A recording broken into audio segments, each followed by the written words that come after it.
Hey guys, Level Cap here. Today we're going to break apart some of the weapon mechanics in Battlefield 1 and how they're significantly different from previous Battlefield games. But first I want to show you some of the character customization skins and vehicle customization skins you can get if you're an early enlister. These images just showed up on Origin, and right off the bat we can confirm custom weapon skins. We already knew weapon skins were going to be in the game, but we didn't really know what they were going to be like. Now, previous Battlefield games had sort of blanket skins where you get one type of camo and you could apply that to your vehicles, your weapons, everything. They didn't look that great. These ones look much more customized and represent something that I'd actually really want to work for to attain. Like the skins in BF4 right now, I could care less about them. I just don't give a crap because they don't look that good. But these ones actually look awesome.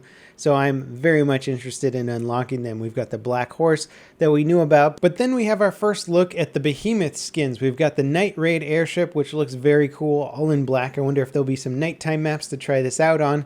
But then we also have the Dazzle Camouflage Dreadnought, which I thought was just totally ridiculous at first until I Googled it and found this image. And apparently they were actually painting warships to try and distract the enemy. I don't know how effective this ever actually was, considering that we're not really using it anymore, but it is still kind of crazy to think that people were doing this at one point. And then there's the Frontline Camouflage Train. I'm not sure if there's going to be multiple Behemoth skins or if it's just these ones for the Behemoths. It'll be interesting to see what happens, but it is kind of crazy to think that the Behemoth can have a totally different skin depending on who's driving it. All right, now let's get on to the meat of the video, basically the guns. How do they perform compared to previous Battlefield games, and what do you need to know to jump in and start doing well with them? Each weapon class has got its own unique set of properties that you really need to understand before you can perfect them or do incredibly well with them. Now, we've got the full auto SMGs of the Assault class. And you might be thinking, well, why not just sort of tap fire them if I want to be more accurate and full auto if somebody's in close quarters? And that's not exactly the way you want to run with them. Well, actually, full auto in close quarters is quite viable, and they have good hipfire accuracy, so you don't necessarily have to aim down sights.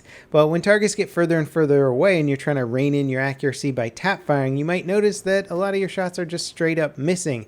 And that's because basically right after your first shot, you hit a huge jump with your second shot. And that has to do with the spread of your shots increasing immensely right after the first shot, but then not so much after the second shot. So what this encourages you to do is sort of take the massive spread jump from the first shot and then rein in your fire with the rest of the full auto shots. It's kind of similar to Counter-Strike in that way, except that it doesn't have a completely memorizable recoil pattern. Ultimately, this is going to make the weapons very difficult to use at further ranges, and it's going to force people to really try and use the guns more on a full auto setting rather than trying to tap fire your way to victory. Now let's talk a little bit about the machine guns. These are interesting weapons because they actually have a huge spread decrease after the first shot. And what this does is it makes it so that your first shot with machine guns is terribly inaccurate. It's your most inaccurate shot of the entire time you're shooting them, but your fire gets more and more accurate the longer you shoot it, which is a very interesting mechanic. It's not new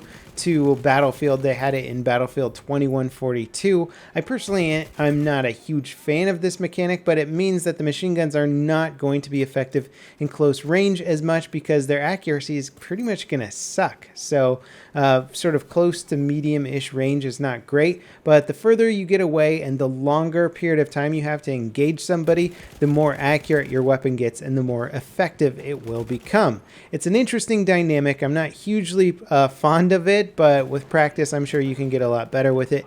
And most of the machine guns come with bipods that are easy to deploy, which will rein in your accuracy and make it pretty much pinpoint accurate with your first shot. So in a way, the same sort of full auto fire philosophy applies just like it did with the SMGs, except that the SMGs are going to start off with decent accuracy and the machine guns are going to start off with bad accuracy. So you're basically going to need a little bit of time to rein in the accuracy of your machine guns, which makes them harder to use in close quarters when other people are going to be accurate from the start and dealing damage right away. All right, let's talk about the medic's weapons. There's the Mondragon, which is pretty much identical to a DMR from Battlefield 4. It's a 3-shot kill at any distance. If you nab a headshot and then a body shot, you can reduce it to a 2-shot kill. It's got good accuracy. It's fun to use. I like this a lot. It's very, very effective at range, which makes it a powerful weapon in this game considering there's not a whole lot of classes that are super good at range right away. Now, when you step away from the Mondragon and you look at some of the other guns like the Che Rigoti, which has a 299 round per minute rate of fire, it looks kind of interesting. In fact, one of them even has a full auto capability, so you don't have to semi-auto that weapon. But the damage on these other DMRs drops off very, very quickly. And with iron sights, not only is it trickier to hit your targets, but you're going to now need 4 shots to drop somebody at further distances with a semi-auto rifle, which just seems a bit ridiculous to me. So they're trying to force the medic to use some of these weapons at medium range, and ultimately I just found anything that wasn't the Mondragon relatively ineffective while playing the medic class. You can play around with the full auto stuff and try and make it work in close quarters, but you're going to get wrecked by people playing the assault class pretty easily. Now, how about the scout class? I really like the bolt action rifles in this game, at least the ones with magnified optics. Not a huge fan of the iron sight rifles. They have some cool mechanics to them, and if you're really good, you can do well with them. But ultimately, if you're trying to use the sniper for long range shooting, then the Gewehr 98 is a good option to go with.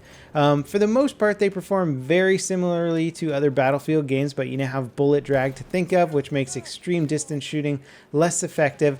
And then you also have the sweet spot mechanic, which is going to require a bit of practicing to figure out what the sweet spot is for your specific gun. But once you do, it means you can get that one-shot body shot if you're at the perfect sweet spot. The snipers in this game, I think, are very, very good and effective.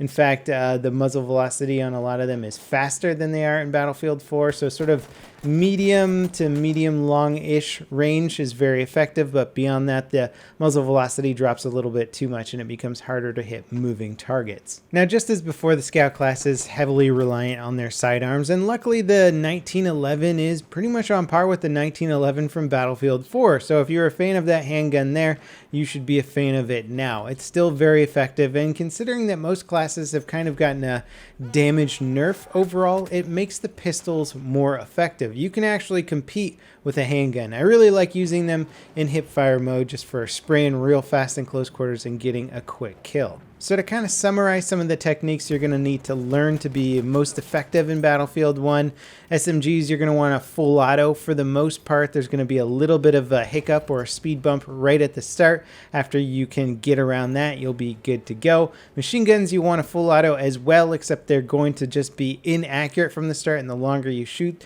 the better your fire will be reined in. This can be kind of an annoying aspect if you're trying to shoot somebody in close range and your shots just aren't hitting right away and then they take you down. So kind of relegates you more to sort of a medium to even longer range engagement distance, which is an interesting thing. Just keep it in mind when you're taking LMGs into close quarters. Overall, it seems like the damage model has been significantly reduced across all platforms. Machine guns universally do a lot less damage than they used to in previous Battlefield games, but actually have decent range damage. SMGs don't have a huge amount of damage output per shot, but they make up for it with their hipfire accuracy and their rate of fire, and that makes them very, very good in close quarters. The DMRs, aside from the Mondragon, have gotten a pretty big damage nerf when it comes to medium or longer range combat.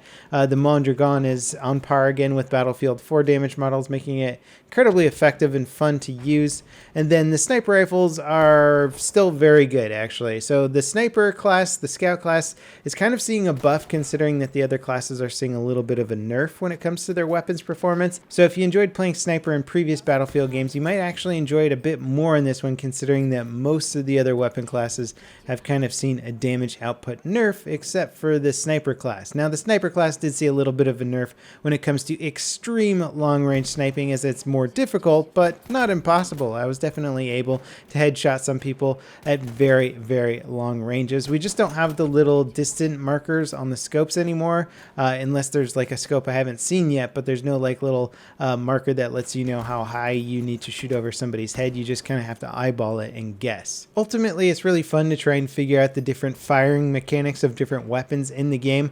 I do wonder how intuitive it will be to new players, and when people figure out that machine guns get more accurate the longer you fire them. It's not necessarily an intuitive mechanic, or that SMGs are best when just full autoing, especially when previous Battlefield players are very used to burst firing. I don't know if there's going to be in-game tutorials or it's going to be obvious by looking at the in-game menus, but this might be something that takes a little while for the community to completely learn and figure out how to use the weapons. I am very curious to see what this game is going to be like when everybody is on board with the new weapon performance and is proficient with it. Anyway, that pretty much wraps it up for this weapon mechanics video. I hope you guys enjoyed it. Stay tuned for more Battlefield 1 content, and I'll see you guys next time. This is Level Cap, signing off.